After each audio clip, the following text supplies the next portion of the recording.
ಮಗ ಕೂಡ ಸೇಫ್ ಆಗಿ ಬಂದಿದ್ದಾರೆ ಜಿಲ್ಲಾಡಳಿತಕ್ಕೆಲ್ಲ ಏನು ನಮಗೆ ತುಂಬ ಥ್ಯಾಂಕ್ಸ್ ರೀ. ನಮ್ಮದೆಲ್ಲ ಕರೆಸ್ಕೊಟ್ರೆ ನಮ್ಮ ಮಕ್ಕಳ ಸೇಫಾಗಿ ಬಂದ್ರೆ ಅಲ್ಲಿ ಇರ್ತಿದ್ರೆ ಪ್ರಾಬ್ಲಮ್ ಆಕ್ಕಿತ್ತು ಅವರಿಗೆ, ಊಟದ್ದು ಆಕ್ಕಿತ್ತು, ಮೆಂಟಲಿನೂ ಅವ್ರು ಸ್ವಲ್ಪ ನಾವೇನು ಹೋಗ್ತೇವೋ ಇಲ್ಲೋ ನಮ್ಮ ಊರಿಗೆ ಅಂತ ಅವ್ರು ಅನ್ಕೋತಿದ್ರು. ಸೇಫಾಗಿ ಬಂದರು, ನಮಗೆ ಸಂತೋಷ ಆಗಿದೆ. ಈಗ ದಿನ ತಾಯಿ ನೀವು ಬೆಳಗಾಂದಾಗ ಇರ್ತೀರಿ, ಮಗ ಬಾಂಗ್ಲಾದಲ್ಲಿ ಇರ್ತಾನೆ, ಹಾಂ ದಿನ ಮಾತಾಡ್ಬೇಕಂದ್ರೆ ಇಲ್ಲಿ ಆಜು ಬಾಜು ಇದ್ರೇನೆ ಬಿಟ್ಟಿರಲ್ಲ. ಹೌದು ಹೌದ್ರಿ. ಈಗ ನಡುವೆ ಇಂಟರ್ನೆಟ್ ಎಲ್ಲ ಕಟ್ ಆಗಿತ್ತು, ಅದೇ ಸಮಸ್ಯೆ. ಅವಾಗ ಭಾಳ ಸಮಸ್ಯೆ ಆಯ್ತು ರೀ. ನಮ್ಗೆ ಮಾತಾಡಲಿಕ್ಕೆ ಏನೂ ಮಾಧ್ಯಮನೇ ಇರಲಿಲ್ಲ. ಅವಾಗ ಹೆಂಗೆ ಮಾಡೋದಂತ ತಿಳಿಲಿಲ್ಲ. ಒಂದು 4-5 ದಿವಸ ಅಂತೂ ನಮ್ಮ ಮಕ್ಕಳ ಜೊತೆ ಮಾತಾಡಲಿಲ್ಲ. ಆಮೇಲೆ ಒಂದು ಆ್ಯಪ್ ಡೌನ್ಲೋಡ್ ಮಾಡಿಕೊಂಡು ಅವರು ಕಾಂಟ್ಯಾಕ್ಟ್ ಮಾಡಿದ್ರೂ ಅದು ಸರಿಯಾಗಿ ಕೇಳ್ತಿರ್ಲಿಲ್ಲ.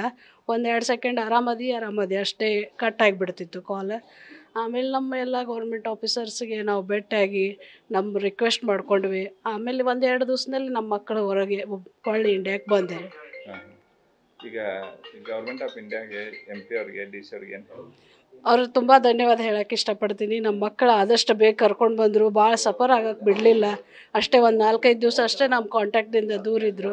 ಆಮೇಲೆ ಬೇಗ ಕರ್ಕೊಂಡ್ಬಂದರು.